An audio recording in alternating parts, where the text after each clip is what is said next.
Tamil Nadu ISG Salem chapter welcomes all of you and regret the delay in starting the program. And I hope our faculty had a wonderful night yesterday in ERCOT. And I think we will have a thin crowd here due to 2-3 reasons. Today is an auspicious day and obviously the numbers will be less only. We will start with the case, mesenteric vascular occlusion. Next slide. So in 2006, a 41-year-old male, weaver by profession, without any significant events in the past, presented with diffuse mild abdominal pain and distension, becoming worse after taking food and water. He remained obstipated for 2 days and he never had any bleed PR.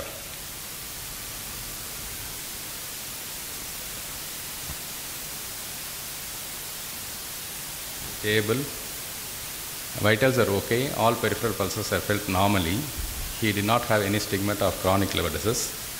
Abdomen was diffusely distended, had mild tenderness, no visible bubble loops. Liver dullness was intact. Spleen was felt, enlarged up to 5 centimeters below the left cast margin. Bowel sounds are sluggish, no splash, and had varicose veins on the left leg. So, based on the ultrasound findings here, can we go back to the previous slide? Yeah. Previous one? Yeah, this is so here we are just looking at the findings what were demonstrated on ultrasound, where we can see there is a difference in the right lobe, left lobe ratio, and there is echogenicity in the porta hepatis with multiple collaterals, which indicates that there is some echogenic material inside the portal vein, and which we will be discussing soon, and spleen is enlarged consistent with your clinical examination, and there was no free fluid. Next. Ma'am? Yeah, I think at the first instance, when we do not really know what the patient is coming to us with, when we see him without the ultrasound report, it appears more like an acute abdomen, where the patient has come all of a sudden with an abdominal distension. There is some abdominal pain and tenderness is there with no free fluid. And only after ultrasound we do come to know that there is some problem in the portal venous system. And so based on the findings on Doppler and ultrasound, we do find there's a cavernous transformation of the portal vein. So we have to link up this with the abdominal pain. So what I would really look for is a patient coming with, patient with EHPVO with abdominal pain. If it was in the epigastrium and food related, we have seen patients with pancreatitis. If it is in the right hypochondrium, then we do have patients coming with portal biliopathy. But in this particular patient, since it is an acute abdominal distension, I think one has to keep the possibility of, already we know it's a portal vein thrombosis, so one has to keep in mind probably an extension of the thrombotic process. And whatever has happened is something acute on probably a chronic process. So I think these are some of the things that I would consider in this particular patient, and therefore it's possible that we're probably dealing with some ischemic bowel due to the abdominal distension. Next. Yeah, this I've already discussed. Yeah, next. So this is what we made based on the clinical and ultrasound finding. Next. So is there a way we can differentiate, Dr. Shyam, between tumoral echogenic material and non-tumoral echogenic material? Okay, so when we see some echogenic material in the portal vein, we have to see whether it is a hypoechoic or more anechoic, which indicates that it's a more acute. If it's a chronic thrombus, then it will be more echogenic. Generally, portal vein should be looking very dark and it should be clean. And sometimes we may see rouleau formation of RBCs, which again indicates flow in the portal vein. And when we put Doppler, there should be uniform filling up of the portal vein, and there should not be any wave pattern. It should be very uniform. In addition, if it is an acute thrombus, the size of the portal vein will be large because the thrombus is big in size and that will expand the portal vein. And sometimes thrombus may be partially occluding. Now, to differentiate between whether it's a tumoral or non-tumoral, it may be possible to some extent, but not in every case.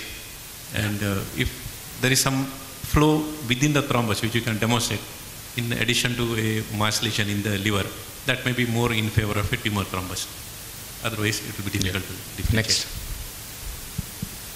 So how do we differentiate between chronic onset portal vein thrombosis versus acute Before onset? this, Dr. Loganathan, I just wanted to know, when we did the Doppler, in the clinical setting that we suspected an ischemic bowel, do we have information on the SMV? I mean, the portal vein we have, splenic vein you mentioned. I think this is the information currently we have on ultrasound report. Oh, this was as the patient walked in Yeah. with those reports. Yeah. I am taking you as we proceeded. Okay. We will provide that information in the subsequent slides. Okay, as we proceed. Okay.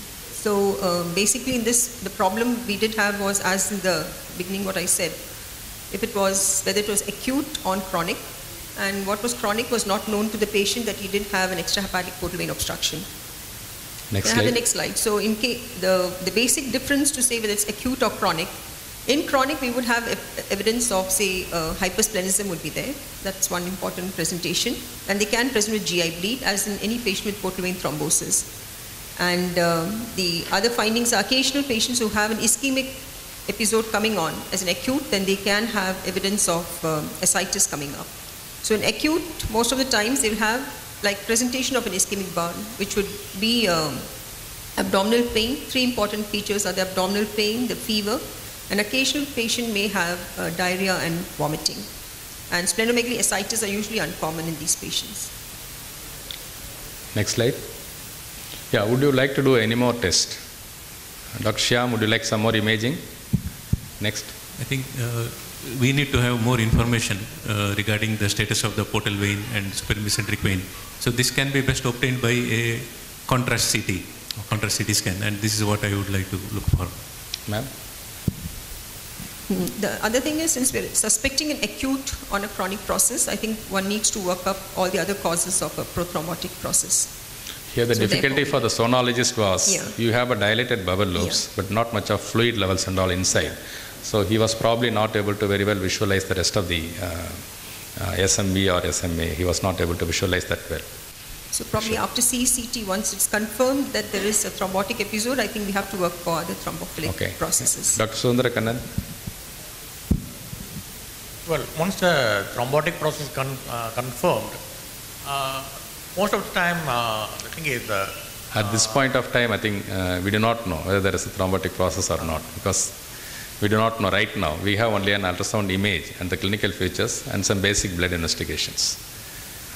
yeah, you have to go for basic investigation Certainly. before confirming, even before you know the thrombotic process going on or not. Basic investigation include a CBC, Sure. throw a lot of light, and an LDH, which will tell you whether there is any red cell lysis, which can Sure, also be a feature of thrombotic process. Sure. So I think that takes us to doing but why did you want an upper GI scopy at this point of time, ma'am? We need a baseline, no? The patient has got extrahepatic portal vein obstruction based on the ultrasound report. And in Okay. these patients, we have no information whether he was a known case of portal hypertension or not. So I think baseline endoscopy is important to grade the varices. Okay. Next slide. I think among these, I think our priority will be for a CT scan and then to take up the rest of the things next. And we need to document again any sort of a mesenteric vascular occlusion before we proceed with further test. Next. Next. Ma'am, would you like to talk about JAK2 kinase mutation? I think the most important, the common causes that we do come across is, the most common is actually the secondary rather than the primary.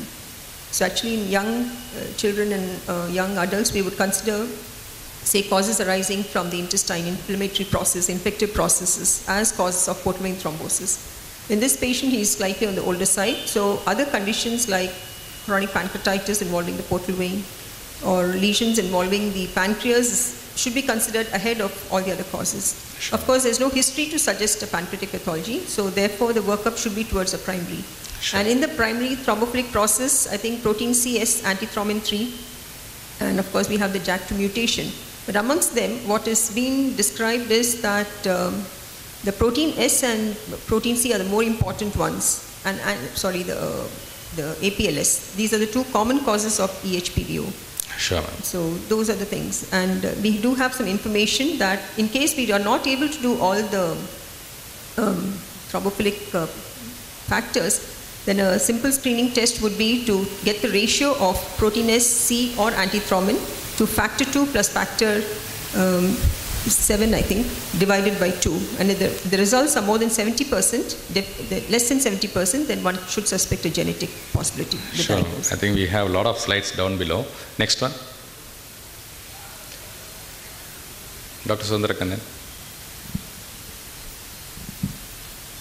As Dr. Jayanti pointed out, initially you had to look for